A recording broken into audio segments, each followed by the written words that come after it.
तो मुझे लगता है बहुत सारे सिंगर्स निकलने वाले हैं जो मुझी को कंपटीशन दे देंगे इस बार। बीजेपी बहुत वीक थी हमेशा से यहाँ पे, बट इस बार बीजेपी की आवाज़ एक खत से दूसरे खत तक जाने लगी है। नमस्कार, मेरा नाम है दिव्यांशी और आप देख रहे हैं दी लल्लन टॉप। दी लल्लन टॉप अपनी उत्तराखंड इलेक्शन यात्रा पर है और उस दौरान हमारी मुलाकात हुई जुबिन नौटियाल से। Zubin Nautiyal needs no introduction. और अब सबसे ख़ास बात यह है कि उत्तराखंड में जुबिन के पिताजी आरएस नौटियाल कंटेस्ट कर रहे हैं एक इलेक्शन चक्राता सीट से, बीजेपी कैंडिडेट हैं और जुबिन उन्हीं के जो इलेक्शन कैंपेन में इस वक्त व्यस्त हैं। कला से इतर उनके जो म्यूज़िक, उससे इतर हम जो उनका पूरा एक्सपीरियंस रहा इस कैंपेनिंग के दौरान, उस पर बात करेंगे। सबसे पहले तो बहुत बहुत स्वागत है जुबिन दी लल्लन टॉप में आपका। Thank you. शुरुआत शुरू से एकदम आप पहाड़ से आते हैं, वो पहाड़ी कनेक्शन, वो होमली कनेक्शन सभी का रहता है। वो एक क्या चीज़ है पहाड़ों की जो आप हमेशा, वो क्या सेंटिमेंट है जो आप हमेशा कैरी करते हैं ऑल थ्रू अपनी लाइफ में, या जो आप ये कैंपेनिंग भी कर रहे हैं उसमें भी वो रहता है? देखिए, अगर आप देखें, कभी आप विदेश जाओगे और विदेश में आप इंडियन कम्युनिटी से मिलोगे तो वो हिंदुस्तानियों से ज़्यादा हिंदुस्तानी होते हैं अपनी अप्रोच में। वही सेम जौनसार बाबर के हर इंसान का, विच इंक्लूड्स मी, जौनसार बाबर की हर बात बहुत स्पेशल है। हमारे पास पहाड़ है, हमारे पास खूबसूरत खूबसूरत वादियाँ हैं। मतलब आपका कैमरा दिखा नहीं सकता कि यहाँ पीछे क्या कमाल की नज़ारे हैं, वो आपको देखना पड़ेगा बाद में। तो मुझे लगता है कि जो पहाड़ों की खुशबू है वो मुझे बार बार यहाँ बुला ले आती है और वो शायद आप लोग को मेरे संगीत में भी सुनाई देता होगा। I think when it's simple it's always better. या जुबिन, हम अपनी यात्रा के दौरान बहुत से पहाड़ी लोगों से हमने मुलाकात की। एक जो चीज़ हमेशा उभर कर आती है पहाड़ी लोगों की, वो संवेदनशीलता। तो अभी जैसे आप कह भी रहे थे कि कला में उस चीज़ का पूरा जो पुट होता है वो निखर कर आता है। आपके म्यूज़िक में इस संवेदनशीलता का भी पुट आता है, कैसे देखते हैं इसे?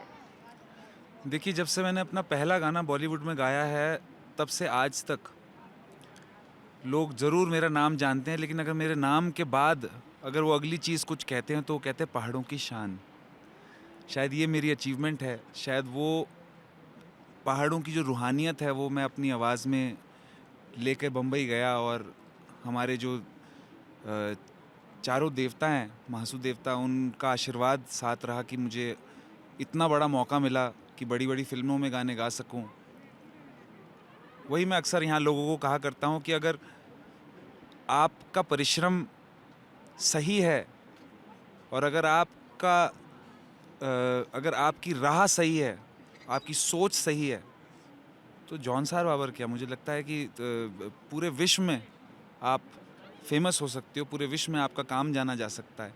और जौनसार बाबर के यहाँ से सिर्फ एक जुबिन नौटियाल नहीं है, जौनसार बाबर कैपेबल है लाखों जुबिन नौटियाल बनाने के। इस बात का मैं आश्वासन दे सकता हूँ सब लोगों को। अ, आपके पिताजी आरएस नौटियाल, जो इस बार मैंने बताया था कैंडिडेट है, बीजेपी कैंडिडेट हैं चक्राता सीट से, तो थोड़ा सा जानना चाहेंगे घर में राजनीतिक माहौल की शुरुआत कब से हुई, कैसे हुई, आपने क्या क्या देखा जब जब उन्होंने पहली पारी उनकी राजनीति की चली थी 1997 में, वो ज़िला पंचायत अध्यक्ष थे, उसके बाद कैसा रहता था, तो थोड़ा सा उसके बारे में आप बता पाएँ? देखिए, मैं कलाकार इसीलिए हूँ क्योंकि मुझे राजनीति कभी ज़्यादा अच्छे से समझ आई नहीं। आज मैं सिर्फ, अगर मैं कहूँ तो मैं यहाँ पे अपने क्षेत्रवासियों के लिए हूँ, अपने क्षेत्र की पीड़ा समझता हूँ इसलिए हूँ, और अपने पिता को समझता हूँ और मैं समझता हूँ कि मेरे पिता इस क्षेत्र के लिए बहुत सही इंसान है। वो ईमानदार है, उनको नॉलेज है काम करने की, अधिकारियों से काम करवाने की। उनके पास विजन है कि एक पहाड़ी इलाके का विकास किस तरह से करा जा सकता है। उनको इन डेप्थ डिटेल है इस पूरे एरिया की, एक एक गांव की, कि यहाँ का कल्चर कैसा है, यहाँ के लोग कैसे हैं, यहाँ पे लोगों की मानसिकता कैसी है, सब किस तरह से रहते हैं, यहाँ का लोकल डायलेक्ट, यहाँ का लोकल फूड। मुझे लगता है कि उन्हीं के वजह से मेरे अंदर इतना भाव है अपनी ज़मीन के लिए, अपनी भूख के लिए। तो मैं तो सिर्फ खैर परछाई हूँ अपने पिता की, और मेरे पिता जो है वो डिज़र्व करते हैं यहाँ पर इस क्षेत्र का विकास करना, और शायद यही लिखा है। आपने कहा पिता की परछाई हैं। हम पढ़ रहे थे, सुना हमने कि उन्हें भी गाने में इंटरेस्ट था और आप शायद उन्हीं से इंस्पायर भी हुए कि आप अपना पैशन जो सिंगिंग के प्रति है वो फॉलो कर पाए।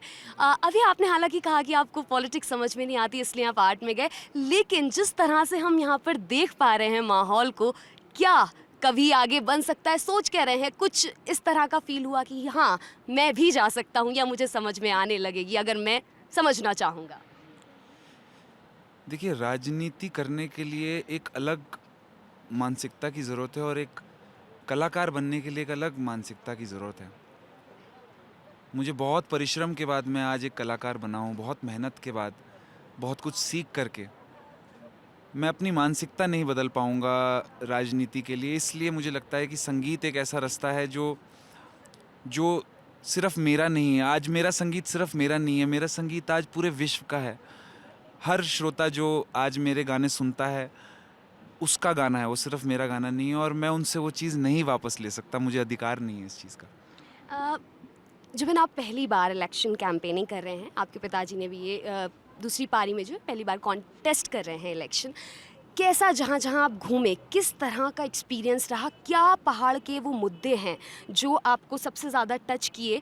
और आपके पिताजी का अगर वो जीतते हैं तो क्या विजन रहेगा उन चीज़ों को सॉल्व करने का अगर वो समस्याएं हैं? थोड़ा इसके बारे में आप हमें बताएं। देखिए, दरअसल मैं इस वक्त पूरा मेरा जनवरी का शेड्यूल मेरा एक्चुअली शूटिंग का था, और मैं यहाँ पर कुछ सभाओं के लिए आने वाला था। 2 या 3 सभाएँ, बड़ी सभाओं के लिए आने वाला था, पर जब यहाँ आया, यहाँ हमारे कार्यकर्ताओं से मिला, यहाँ अपने लोगों से मिला, तो मुझे लगा कि क्षेत्र को मेरी ज़रूरत है इस वक्त।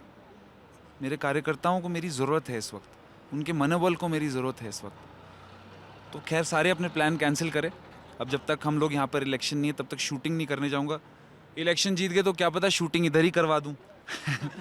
तो तो मुझे लगता है ये अब रास्ता है कि अब देखते हैं किस तरह से हम इसमें आगे चलेंगे। बट मैं एक्चुअली अभी ऐसे स्टेज पे हूँ इस इलेक्शन के, जहाँ मुझे समझ में आ रहा है कि क्षेत्र को विकास की ज़रूरत बहुत है।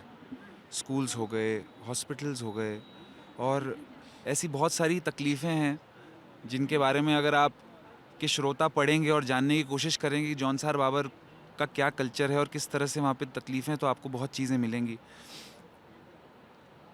जगह के बारे में ये है कि मुझे लगता है कि अब हम यहाँ पर विकास बहुत करने वाले हैं। मेरे पिता ने यहाँ पर एक बहुत बड़ी टाउनशिप, 30 किलोमीटर की टाउनशिप अप्रूव कराई है, और ये टाउनशिप पूरी स्टडी करने के बाद इस तरह से अप्रूव कराई गई है कि किसी भी गांव या किसी भी जो हमारी संस्कृति से जुड़ी किसी भी ऐसी चीज़ को ठेस ना पहुँचे एक टाउनशिप बनने से, और एक ऑथेंटिक टाउनशिप बना सके हम लोग। तो जो जितना गांव का इलाका है वो दूर है टाउनशिप से, एक सेपरेट एरिया बसाया जाएगा, और वो अपने आप में इतना बड़ा मुद्दा है कि वो सारी प्रॉब्लम्स, जैसे कि माइग्रेशन, जैसे कि अनएम्प्लॉयमेंट, जैसे कि मेडिकल प्रॉब्लम्स, जैसे कि एजुकेशनल प्रॉब्लम्स। अनएम्प्लॉयमेंट तो खैर बहुत बड़ी प्रॉब्लम है, 15,000 हमारे यहाँ के युवक अनएम्प्लॉयड हैं आफ्टर एजुकेशन।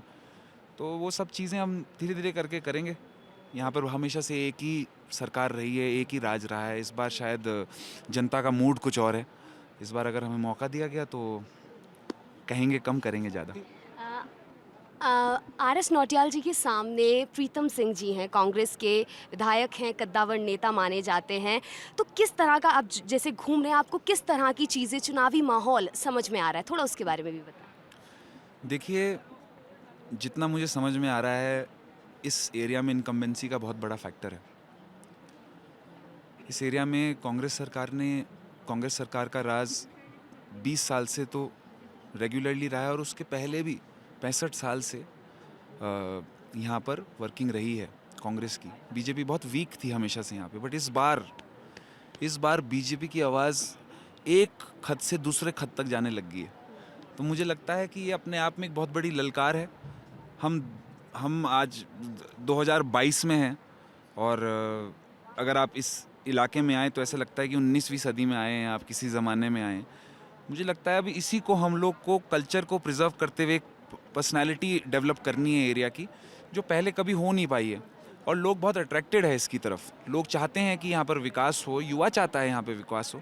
तो इस बार मुझे लगता है कि कांग्रेस को यहाँ काफ़ी कड़ी टक्कर महसूस करनी पड़ेगी। एक और सवाल जुबिन कि ऐसा होता है कि जब आप किसी एक पार्टी के, आपके पिताजी बीजेपी से कंटेस्ट कर रहे हैं और आपका फैन बेस तो it doesn't see these boundaries, these political boundaries, तो क्या आपको महसूस होता है कि कुछ फैंस में कमी आ जाएगी? क्या इस बात की चिंता सताती है कि आप जैसे एक पार्टी का आपने कहा पिताजी का, लेकिन एक पार्टी भी जुड़ी हुई है उससे, तो क्या आपको लगता है, तो कुछ चिंता होती है फैनशिप को लेकर अपनी? ये देखिए, जो मेरे फैंस हैं वो मुझ पे विश्वास करते हैं, मेरे संगीत पे विश्वास करते हैं, और उनको भरोसा है कि अगर जुबिन किसी राह पे चल रहा है तो सच्चाई की राह होगी, वो सही राह होगी।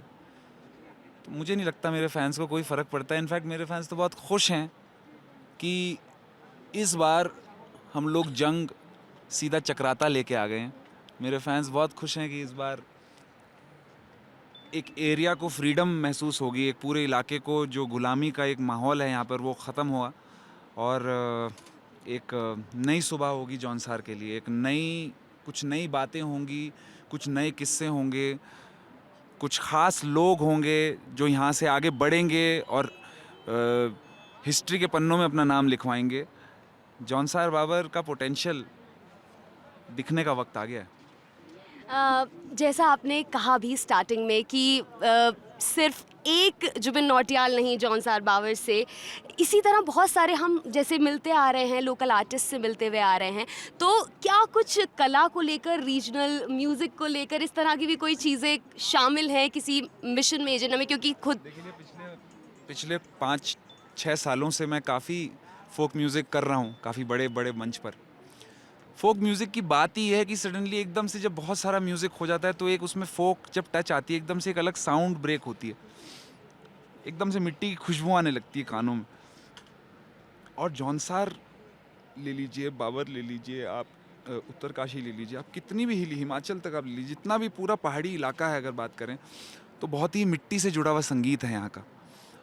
और यहाँ पर क्या होता है कि जो हमारे गांव के लोग होते हैं, ये कितनी बार ऊपर ऊपर पहाड़ पे चढ़ते हैं, फिर ज़ोर ज़ोर से गाते हैं, उसकी एक गाने की आवाज़ एक पहाड़ी से दूसरी पहाड़ी तक आती है, वो भी एक रियाज के रूप में यहाँ पे चल रहा है। तो मुझे लगता है बहुत सारे सिंगर्स निकलने वाले हैं जो मुझी को कंपटीशन दे देंगे इस बार। बहुत बहुत शुक्रिया जुबिन कि आप दी लल्लन टॉप से जुड़े और आपने जो ये तमाम चीज़ें आप अपने इलेक्शन कैंपेन के दौरान देख रहे हैं, या जो आपके सेंटिमेंट्स हैं इस पूरी चीज़ को लेकर, वो हमसे साझा किए। उत्तराखंड से हमारी कवरेज लगातार जारी रहेगी, जुड़े रहिए दी लल्लन टॉप के साथ। बहुत बहुत शुक्रिया।